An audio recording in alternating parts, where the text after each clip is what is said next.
He handed her the divorce papers with the same casual indifference he used to pass the salt.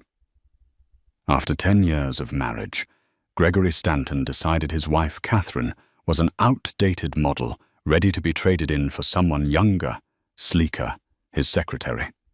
He smirked as he planned his new life funded by the generous settlement he was sure to get.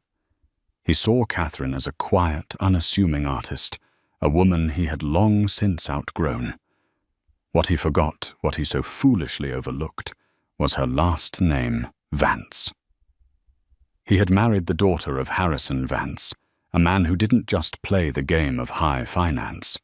He owned the entire board. This isn't just a story of a divorce. It's the story of how a titan of industry taught his arrogant ex-son-in-law the true brutal meaning of the word bankrupt. The silence in their sprawling Upper East Side brownstone had become a living entity. It breathed in the spaces between Gregory Stanton's clipped one-word answers and Catherine Vance's fading attempts at conversation. For the past year, the silence had grown feeding on missed dinners, late nights at the office, and the ever-present cloying scent of a perfume that wasn't hers, a cheap but persistent gardenia that clung to the lapels of his Brioni suits. Catherine traced the rim of her wine glass, the deep red of the Merlot, a stark contrast to the sterile white marble of their kitchen island. It was their 10th anniversary. Or more accurately, it was the 10th anniversary of the day they had signed their marriage certificate. The celebration, like their communication, was non-existent. Greg was late. Again. Just closing a massive deal, Kate. You wouldn't understand the pressure he had texted 3 hours ago. The condescension was a familiar sting. In the early years, he had admired her work as a budding architect, her eye for sustainable design and community-focused spaces.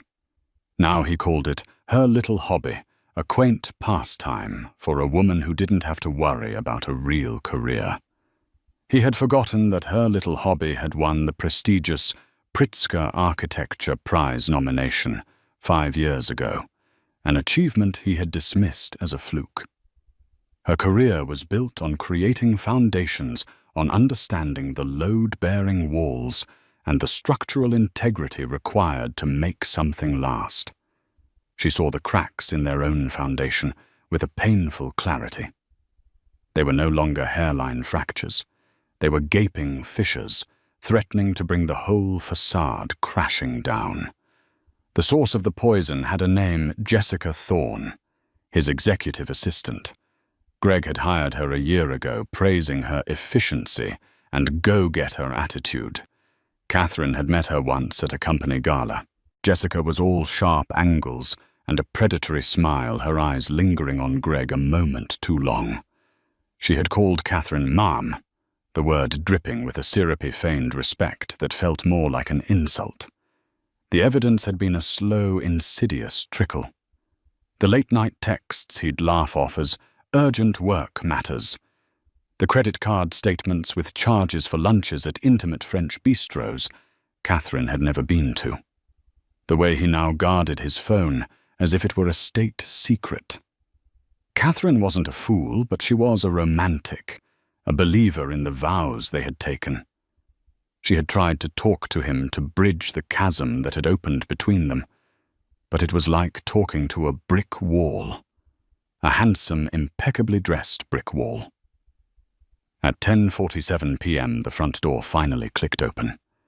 Greg strode in, pulling at his silk tie, his face flushed with a triumphant energy that had nothing to do with work. The gardenia scent was stronger than ever.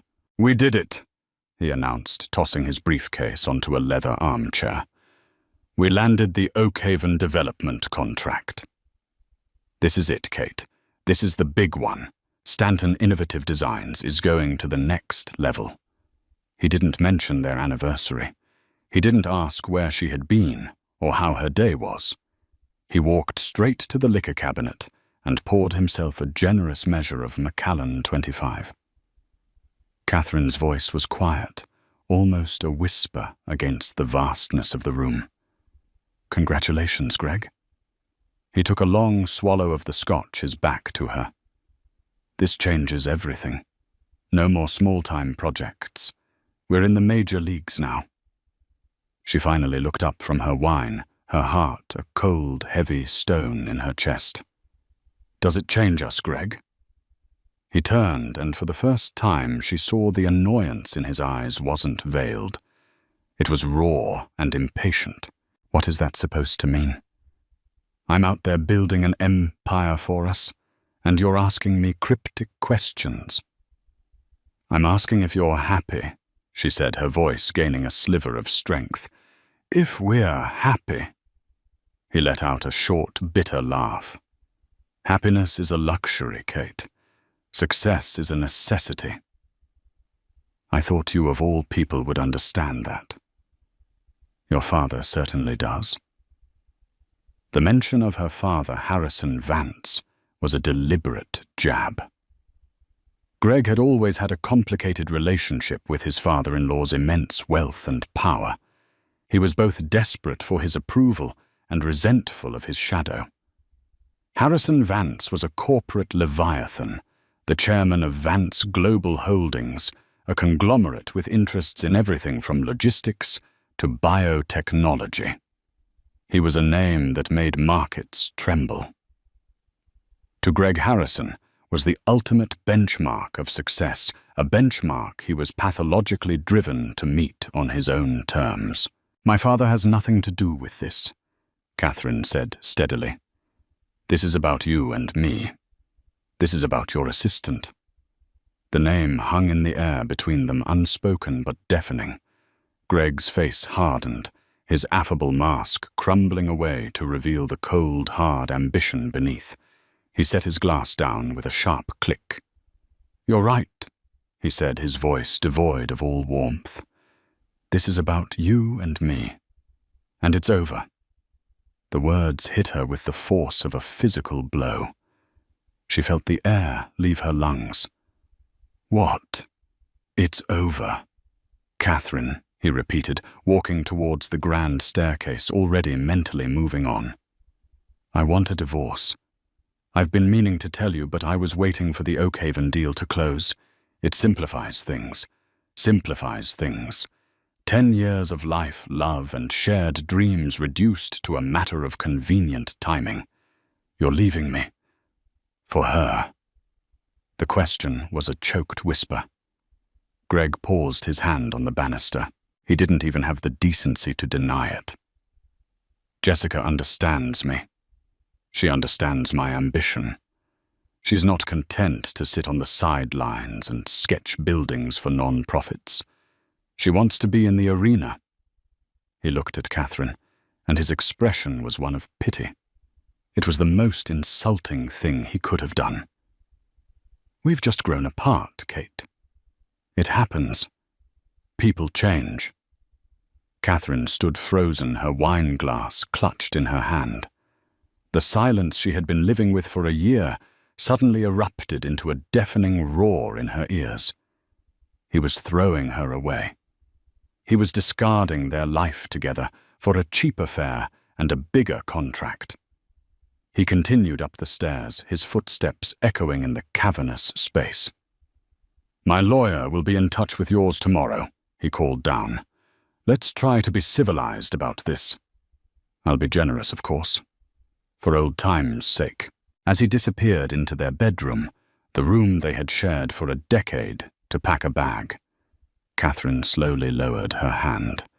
She looked at the expensive wine, the polished marble, the architect-designed lighting that cast a warm glow over the cold, empty space. This wasn't a home anymore. It was a monument to a lie. A single tear traced a path down her cheek. He thought he was in control. He thought he was the one making all the moves dictating the terms of their separation. He believed her to be the quiet, gentle artist he could easily set aside. He had forgotten that a foundation, when attacked, relies on its bedrock. And her bedrock was a man named Harrison Vance. In his arrogance, Gregory Stanton hadn't just ended a marriage, he had declared war on an empire. The meeting took place in a glass-walled conference room on the 50th floor of a midtown skyscraper, the office of Greg's divorce attorney, a shark named Alistair Finch. The view of Central Park was breathtaking, a sea of green and gold under the autumn sun. But Catherine saw none of it.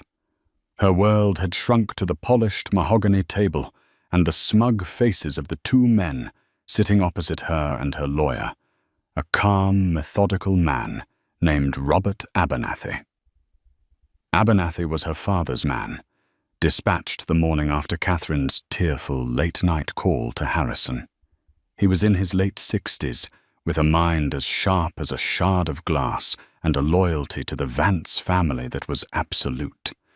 He had reviewed the prenuptial agreement she and Greg had signed a decade ago, an ironclad document drafted by his very own firm. Mr. Stanton's demands are audacious. Abernathy had told her that morning, his tone dry as dust. He seems to be operating under a severe misapprehension of his legal standing. Now, sitting across from that misapprehension in the flesh, Catherine understood. Greg was radiating a confidence that bordered on megalomania. Fresh off his Oakhaven deal, he saw himself as an untouchable titan of industry, a self-made man who had earned his seat at the table. So let's get down to it. Finch began sliding a leather-bound folder across the table. Gregory has been more than reasonable in his proposal. In the interest of a swift and amicable resolution, he is not seeking any claim on Catherine's personal trust, which, as we all know, is substantial. He paused, as if expecting gratitude. Abernathy simply stared back, his expression unreadable. Finch cleared his throat and continued. Gregory will of course be keeping the brownstone.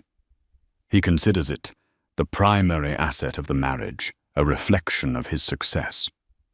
He is also requesting 50% of all liquid assets accumulated during the marriage, which includes the joint investment portfolio with Morgan Stanley. And finally, a one-time alimony payment of $5 million to compensate for the emotional distress and the career sacrifices he made to support Catherine's artistic endeavors.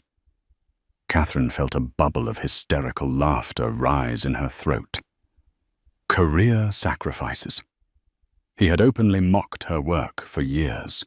He wanted the house she had personally redesigned and renovated, pouring her heart and soul into every detail. He wanted $5 million for the emotional distress of cheating on her with his secretary. Before she could speak, Abernathy held up a hand, a small, subtle gesture. Mr. Finch. Mr. Stanton. He began, his voice even and calm. Let us be perfectly clear. The prenuptial agreement signed by both parties on June 12, 2015, is unequivocal. In the event of a dissolution of the marriage due to infidelity, the at-fault party forfeits all claims to shared property and is entitled to no alimony whatsoever.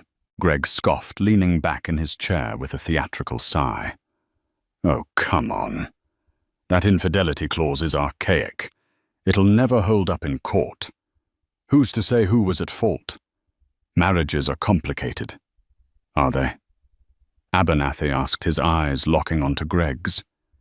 Because I have here a sworn affidavit from the concierge at the Mandarin Oriental detailing Mr. Stanton's weekly meetings with a Miss Jessica Thorne for the past 8 months. I have receipts from Tiffany & Co. for a diamond necklace not purchased for my client. I also have a digital forensics report from Mr. Stanton's personal laptop, the one registered as a joint marital asset, which contains a rather extensive record of his correspondence. Would you like me to read from it? Greg's confident smirk faltered. A flicker of panic crossed his eyes before he masked it with anger. "That's an invasion of privacy. You can't use that." "We can and we will," Abernathy stated flatly. The laptop was purchased with funds from a joint account, making it marital property. The evidence is admissible, and it is damning. Finch, the high-priced lawyer, shifted uncomfortably. He hadn't expected this level of preparation. He had expected a tearful, heartbroken wife willing to pay any price to make the pain go away. He hadn't expected the legal arm of Vance Global Holdings. Now Abernathy continued sliding a single sheet of paper across the table. "This is our counteroffer. It is also our final offer. Catherine will retain the brownstone and all its contents. She will retain 100% of the joint investment portfolio. Mr. Stanton will vacate the premises within 48 hours. He will be allowed to take his personal effects, which will be packed for him under supervision. There will be no alimony. In return for his immediate and unconditional acceptance of these terms, Catherine will agree to a non-disclosure agreement regarding the circumstances of the divorce." He leaned forward slightly, his voice dropping to a conspiratorial whisper.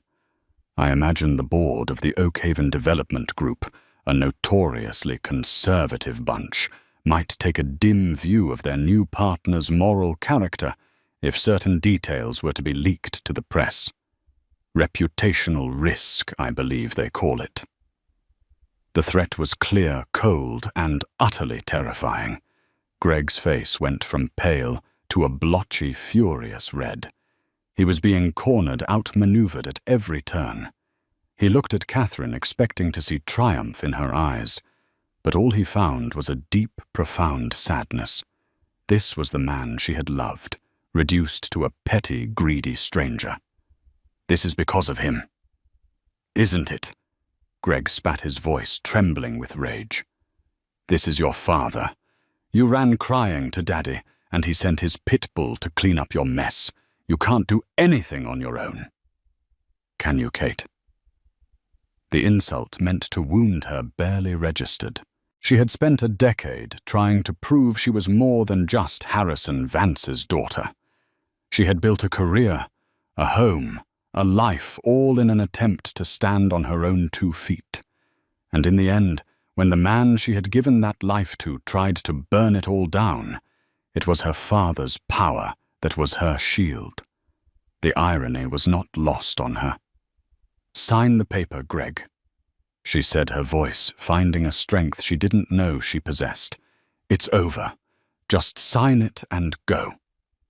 His eyes darted between Catherine Abernathy and his own lawyer, who gave a nearly imperceptible shake of his head. Finch knew they were beaten. To fight this would be to invite public humiliation and professional ruin for his client. With a hand that shook with fury, Greg snatched a pen and scrawled his signature on the document. He threw the pen down on the table, the clatter echoing in the silent room. He stood up his chair, scraping loudly against the floor. He pointed a finger at Catherine. "You'll regret this," he hissed. "I built my company from nothing. I don't need you. I don't need your father's money. I have the Oakhaven deal. I'm still winning. You and your father. You'll see." He stormed out of the room, Finch scurrying after him. The door clicked shut, and Catherine finally let out the breath she had been holding. She felt no victory, only a hollow ache. The severance was complete. The legal ties were cut. But as Greg's final arrogant words hung in the air, she knew this was far from over. He didn't understand. He thought this was about a divorce settlement. He couldn't grasp that he hadn't just insulted Catherine Vance, the architect. He had profoundly insulted Catherine Vance, the beloved daughter of Harrison Vance. And for a man like Harrison, some insults were debts that could only be repaid in full with devastating interest. Harrison Vance's office on the 80th floor of the Vance Global building was a testament to his philosophy. Power is quiet. There were no ostentatious displays of wealth. The walls were paneled in dark, unpolished mahogany. The furniture was minimalist, a collection of Eames and Le Corbusier pieces that valued form and function over flash. The only art was a single massive Mark Rothko painting, its deep, brooding colors seeming to absorb all the sound in the room. The view, a panoramic sweep of the Manhattan skyline, was the only true decoration, a constant reminder of the world he dominated. Harrison himself was much like his office.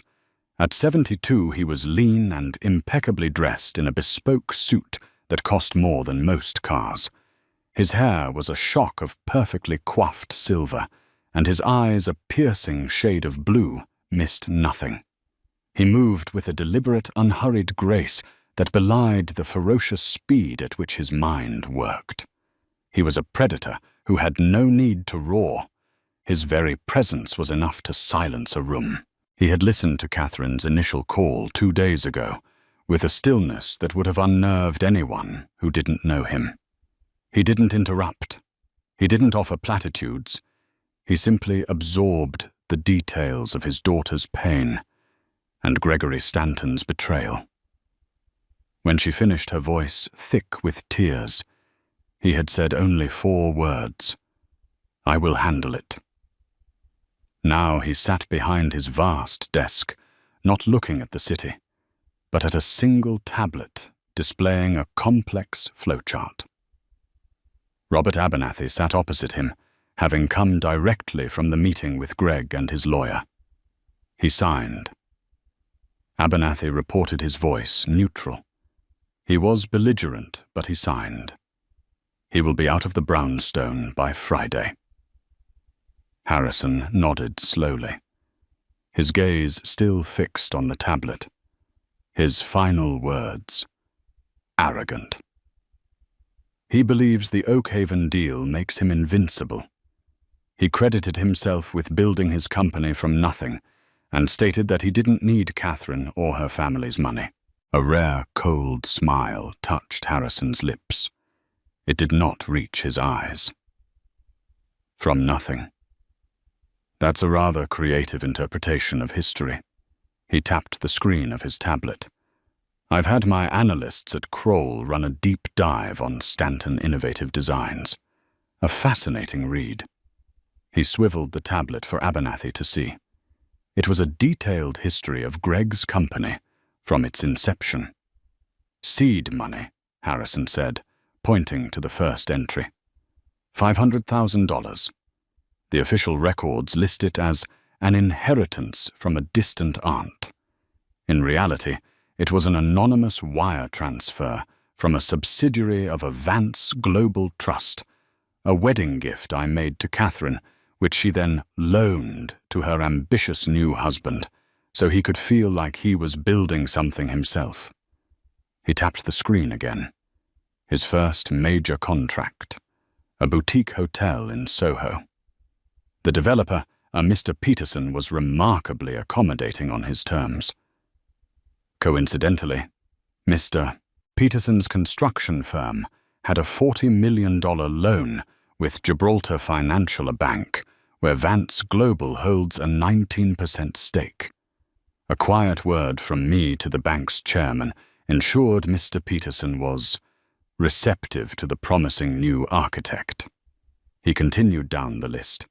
A zoning variance that was mysteriously approved. A key supplier who extended a generous line of credit when no one else would. A negative story in the Post about a competitor that was killed at the last minute. Each step of Greg's ascent had been quietly and visibly paved with Harrison Vance's influence. Greg had been so blinded by his own ambition that he had mistaken a carefully constructed launch pad for his own innate talent. He believes he built his empire. Harrison murmured more to himself than to Abernathy. He has no idea he was merely a tenant in a building I owned all along. It is time to issue an eviction notice. Abernathy watched his boss, a man he had served for 40 years. He had seen him dismantle corporations, orchestrate hostile takeovers, and crush competitors with surgical precision. But this was different. This had a current of personal fury beneath the icy calm. This was for Catherine. "What are your instructions?" Sir Abernathy asked. Harrison's gaze finally lifted from the tablet, and the full, chilling force of his attention fixed on his lawyer. "The Oakhaven Development Group. Their financing for this project is a complex syndicate of lenders. Find the linchpin, the one lender whose withdrawal would cause a confidence cascade. Buy their position. We will become their primary creditor." "Understood, sir." "And Stanton's other lines of credit.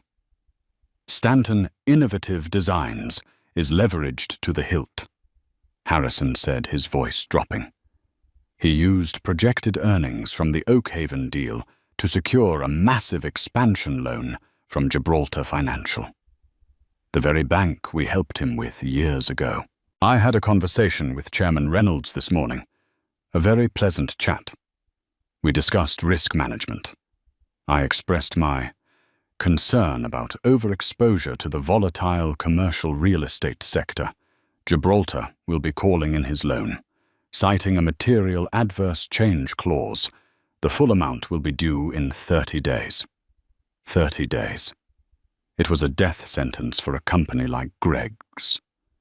His suppliers, Abernathy prompted. Most of his material contracts are with subsidiaries of the All-State Materials Group.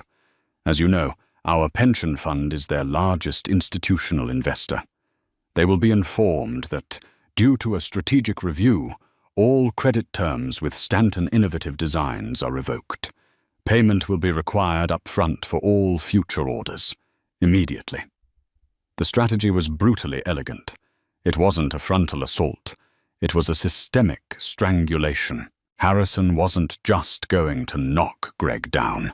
He was going to dismantle the entire ecosystem that supported him piece by piece, until there was nothing left but air. "And what about Miss Thorne?" Abernathy inquired. Harrison waved a dismissive hand.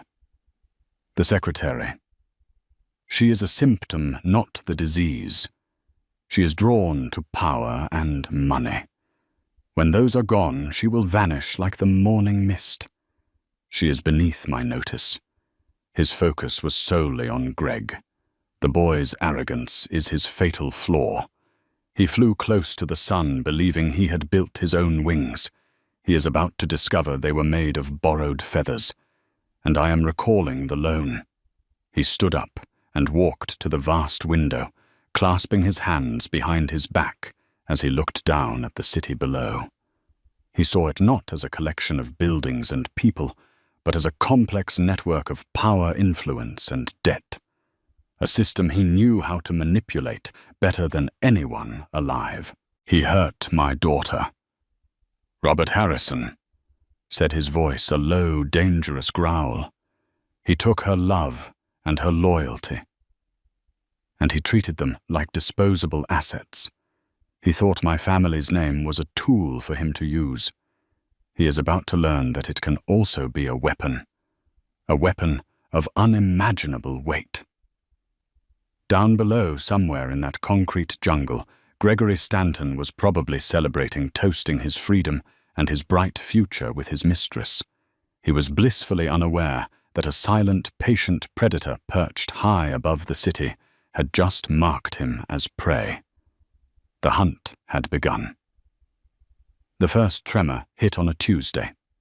Greg was in a meeting with his senior design team, mapping out the initial phases of the Oakhaven project. He was on top of the world.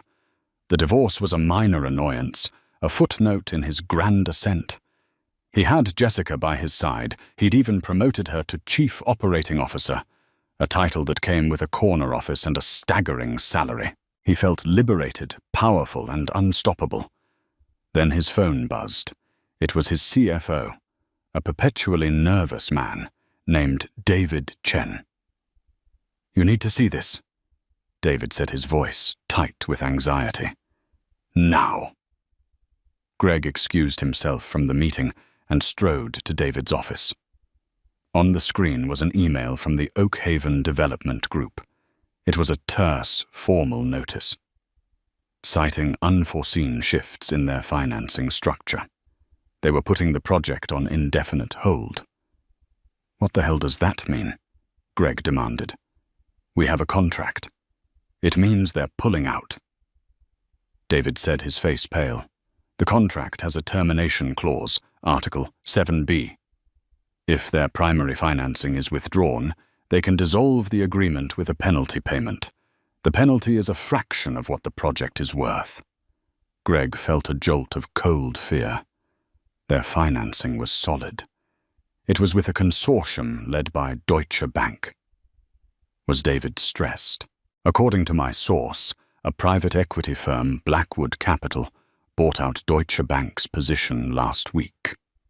They then declared the terms of the loan unacceptable and withdrew the funding.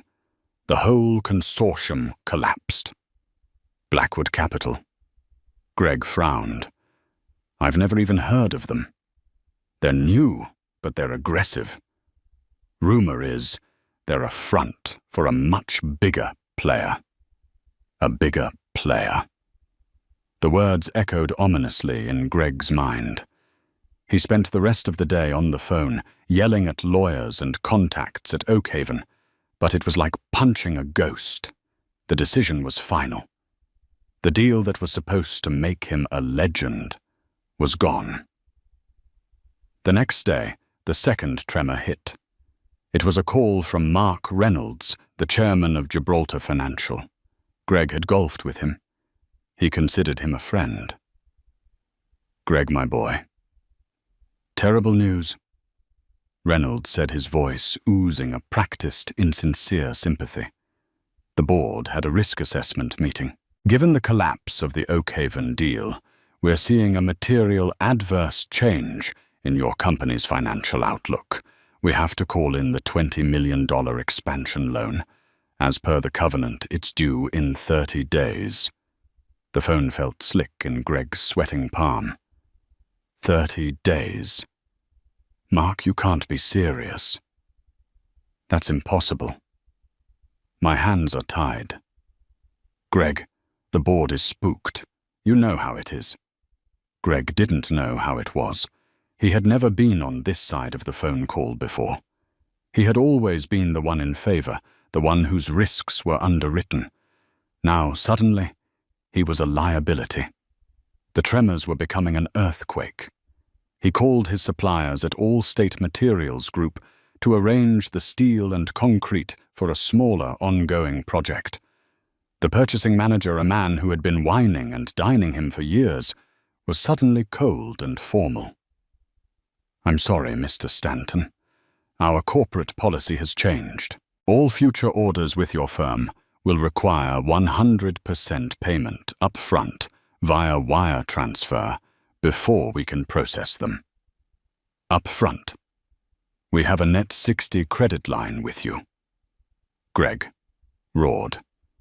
That credit line has been suspended effective immediately.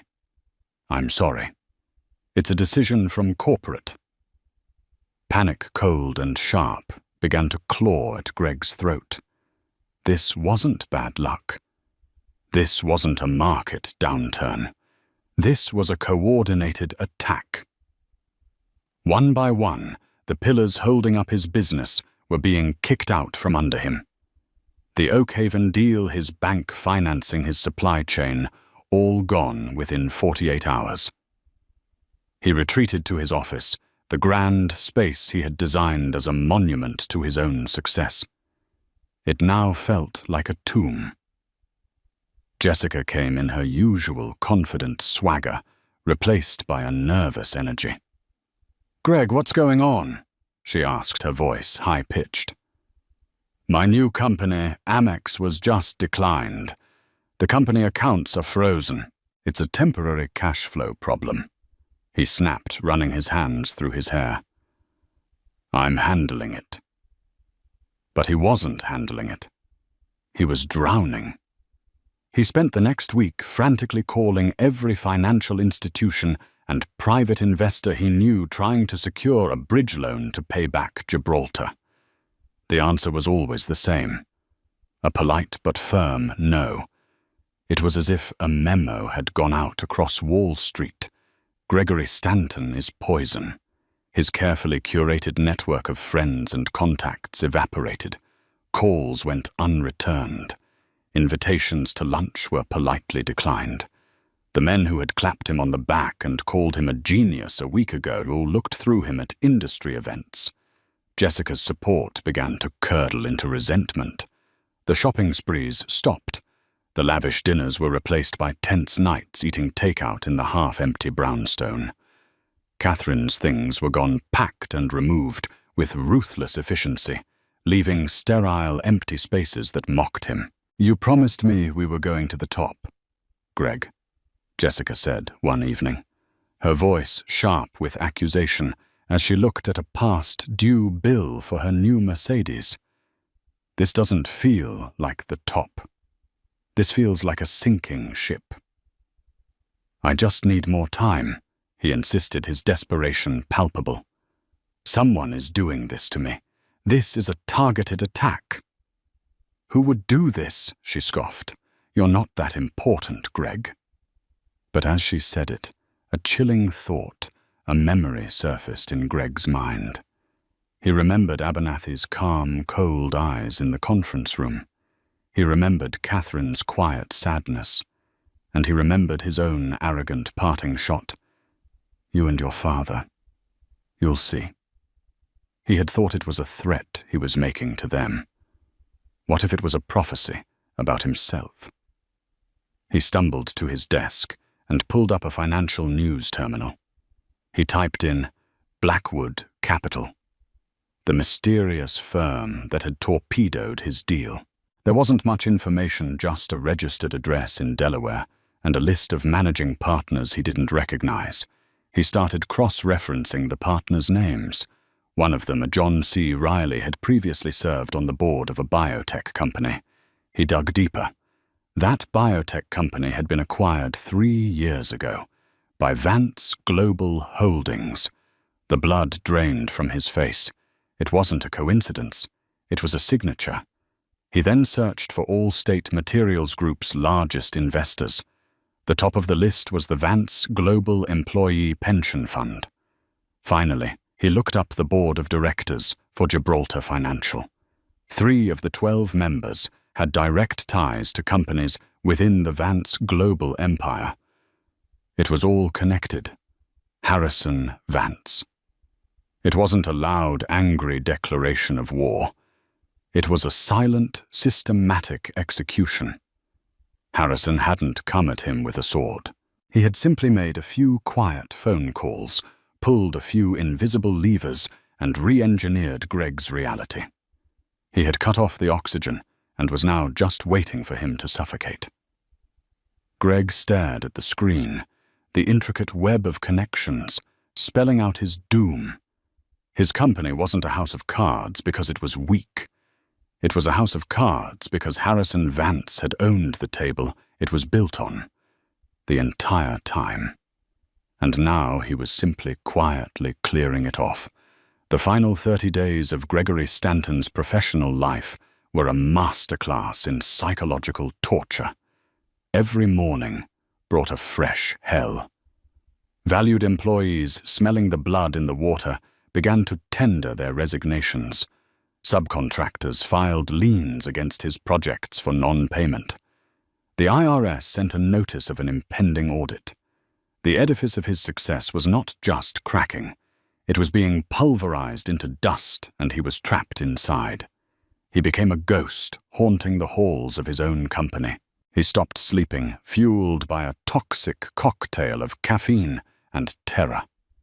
He lost weight, his expensive suits hanging loosely on his gaunt frame. The charismatic, confident man who had charmed clients and seduced his secretary was gone, replaced by a paranoid, hollow-eyed wreck. Jessica, predictably, was the first rat to leave the sinking ship. She packed her things one afternoon, while he was desperately trying to renegotiate terms with a furious concrete supplier. He came back to her office to find it empty, save for a single sheet of paper on the desk. It was her resignation. No goodbye, no explanation. She had just vanished another ghost in his rapidly collapsing world.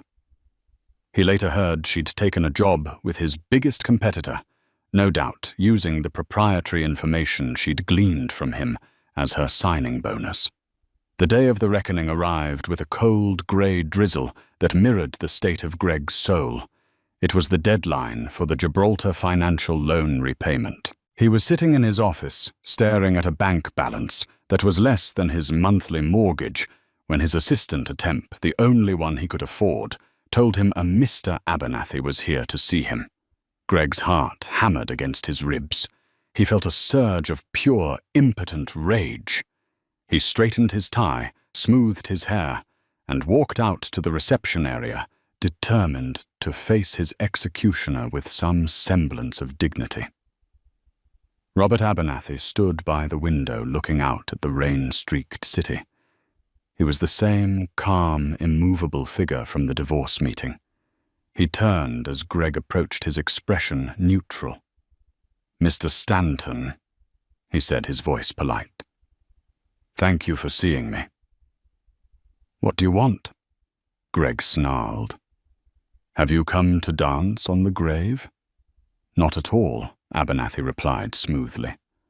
"I am here on behalf of a client who has recently acquired your debt from Gibraltar Financial.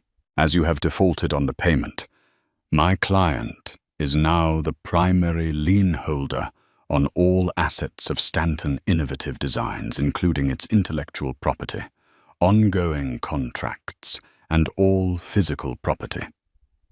Greg stared at him, uncomprehending. "Your client? Who?" "It seems your company is officially bankrupt," Abernathy continued, ignoring the question. "A sad day. However, my client saw an opportunity. They have purchased the company lock, stock, and barrel from the receivers. For pennies on the dollar, I might add." The rage in Greg's chest was replaced by a creeping, icy dread. "Who bought my company?" he whispered. Abernathy allowed himself a small, thin smile. The new owner felt it was important to oversee the transition personally. "She is waiting for you in your old office." "She..." The word hung in the air. Suddenly, Greg couldn't feel his legs.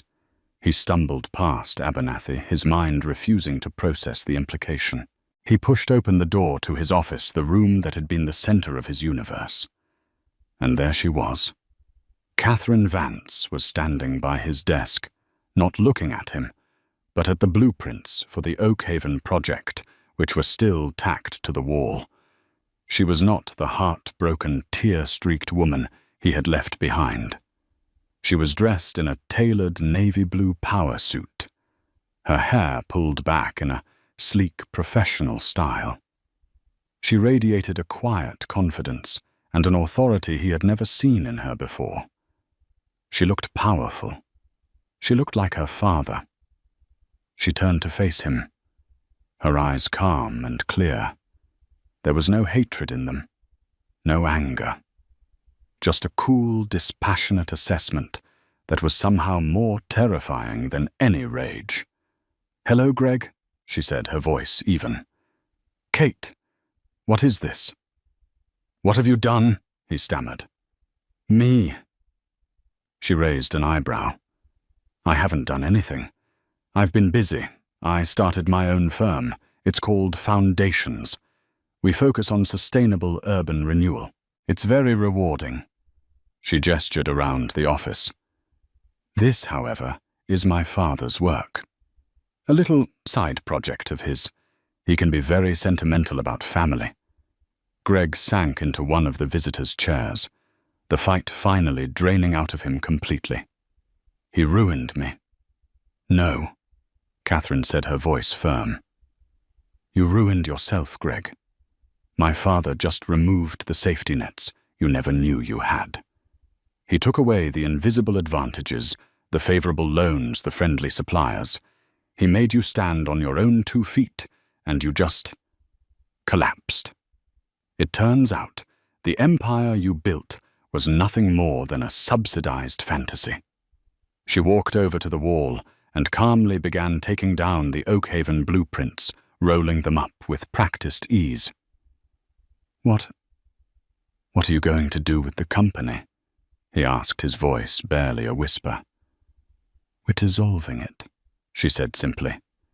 We'll sell off the physical assets, the computers, the furniture. The name Stanton Innovative Designs will cease to exist. Its contracts will be absorbed by other, more stable firms. It will be as if it never was. It was the ultimate erasure. Not just bankruptcy, but complete and total annihilation. His name, his legacy, all of it gone. Why, Kate? He pleaded, a pathetic edge to his voice. Why go this far? She finally looked at him, and for the first time he saw a flicker of the woman he had married, a flash of the pain he had caused her. You asked me once what my little hobby was worth, she said, her voice dangerously quiet. You dismissed my work, my passion, my very identity as something quaint and unimportant. You built your entire world on the idea that you were the success and I was the accessory. She paused, letting the words sink in. My father did this because you hurt his daughter. But I am here, Greg, to show you the result, to make you understand. This is my reckoning. This is what happens when you mistake kindness for weakness. This is what happens when you try to tear down a woman who knows how to build things that last. She tucked the rolled-up blueprints under her arm and walked toward the door, pausing beside his chair. Abernathy will show you out, she said. Not unkindly, but with a finality that was absolute. The security guards have a box with your personal effects from the desk. Goodbye, Greg. And with that, she was gone. Greg sat there, a broken man in the ruins of his life, listening to the sound of Catherine Vance's heels clicking down the hallway, the sound of her walking away, not just from him, but into her own future, a future she was now building on the ashes of his. The reckoning was complete. While Gregory Stanton's world was imploding, Catherine Vance was meticulously building a new one. The first few weeks after the divorce were a blur of grief and disorientation. She wandered the empty rooms of the brownstone, each space a repository of memories now tainted by betrayal.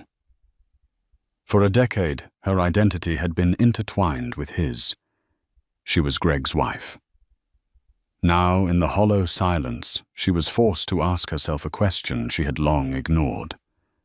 Who was Catherine Vance? Her friend, Olivia, was her rock, showing up with takeout wine and a refusal to let Catherine wallow.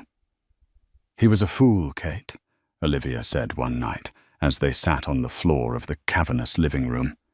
He saw a beautiful handcrafted vase and complained it wasn't a megaphone.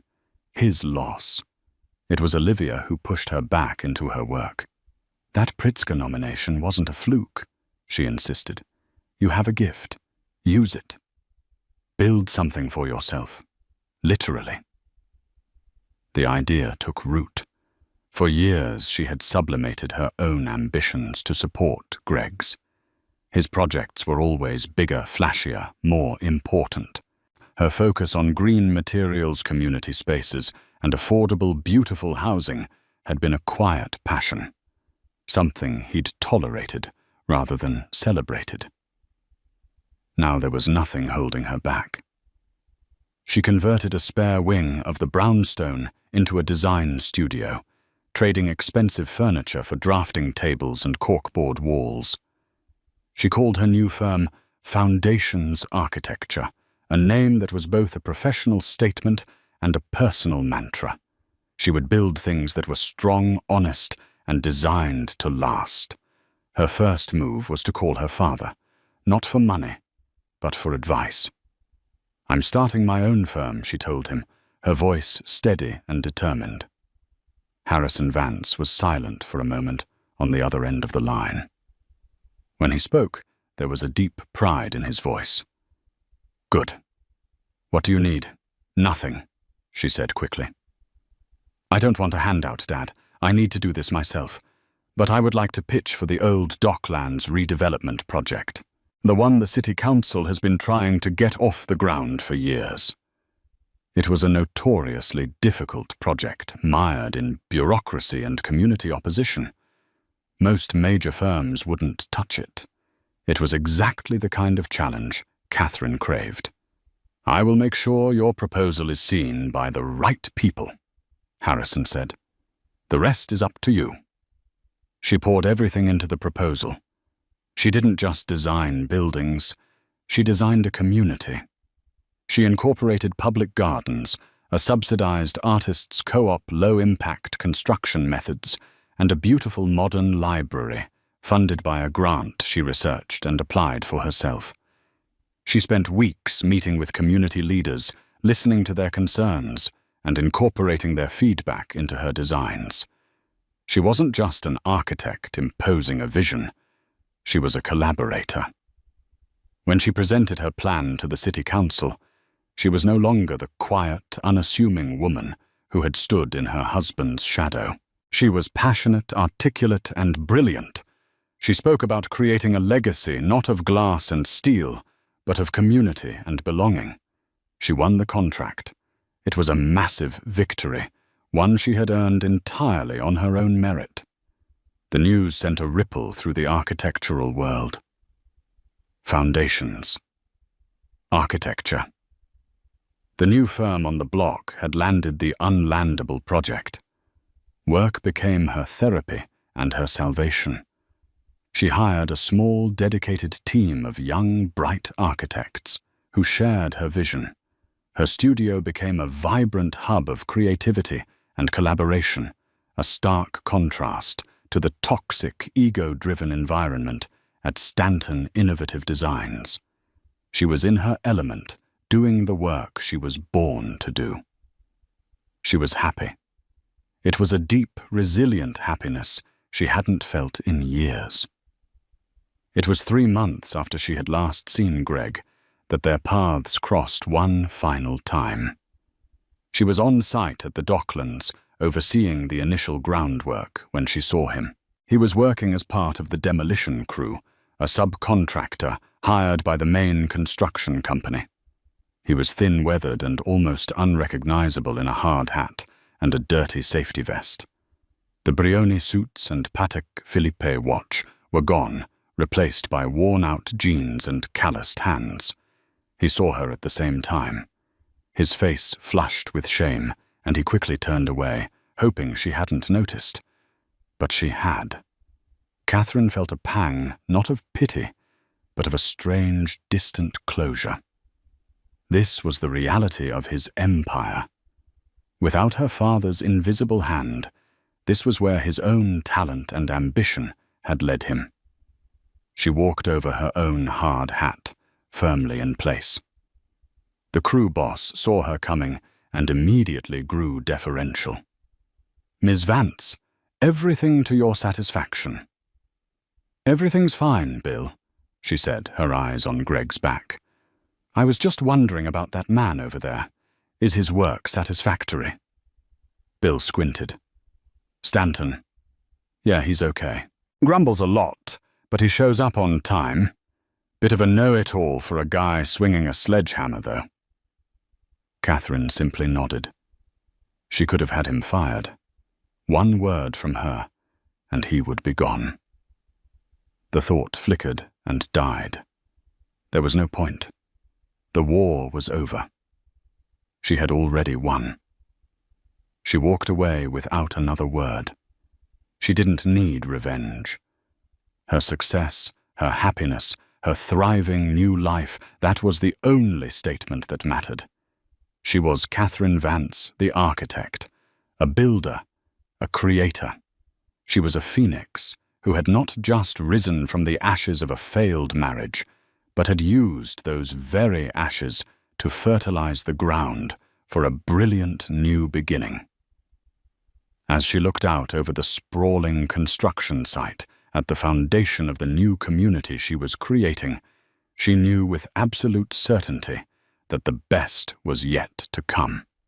2 years later, the Vance Global Holdings annual charity gala was in full swing at the Metropolitan Museum of Art.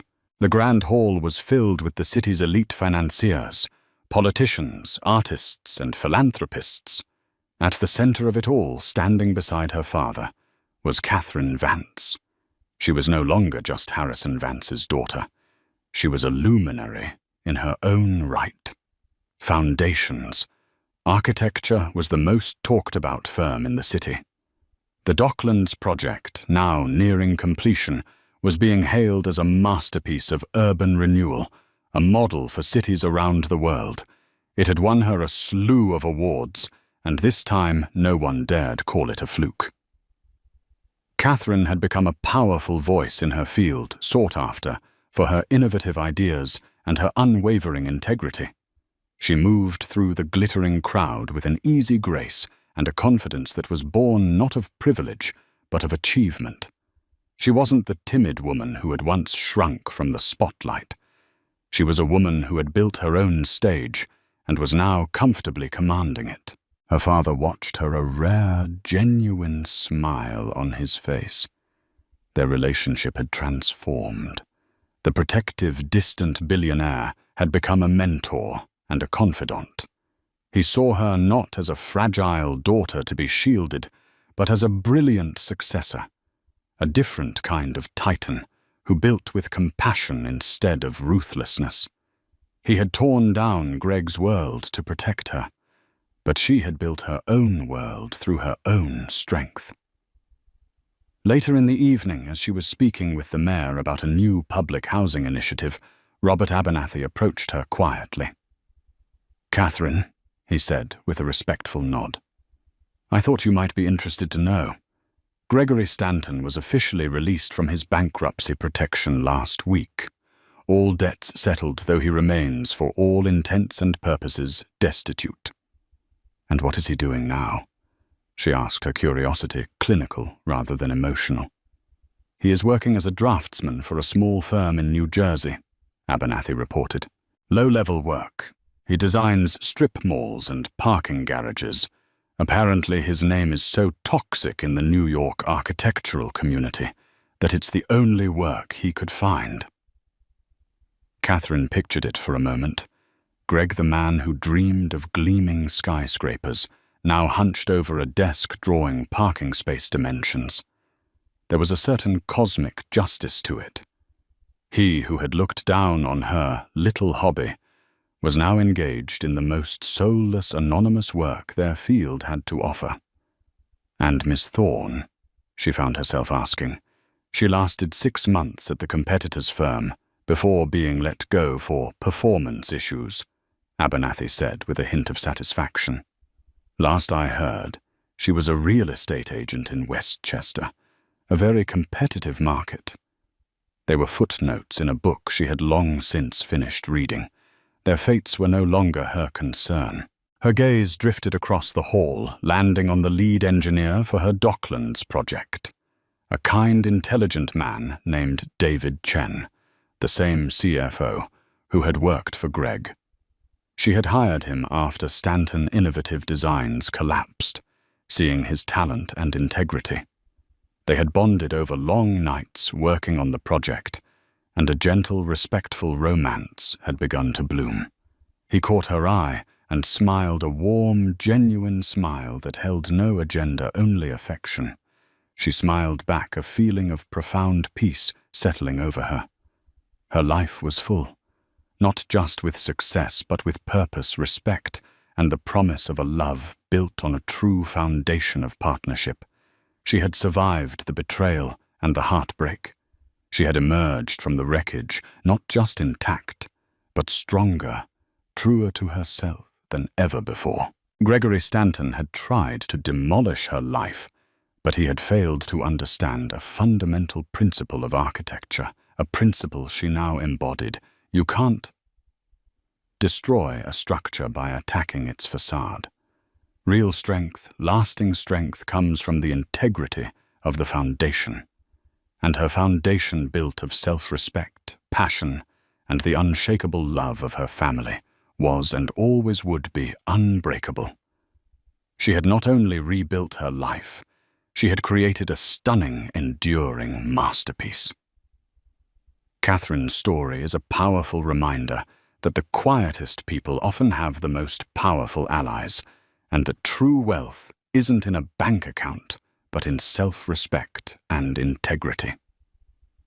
Gregory Stanton learned that lesson the hard way, losing everything because he underestimated the woman he betrayed. He saw her as an accessory to his success, forgetting she was the daughter of the man who had silently engineered that success all along. From the ashes of a devastating betrayal, Catherine didn't just get revenge. She rediscovered her purpose and built an empire of her own, on her own terms. What did you think of Harrison Vance's epic silent revenge? Was it justified, or did it go too far? Let us know your thoughts in the comments below.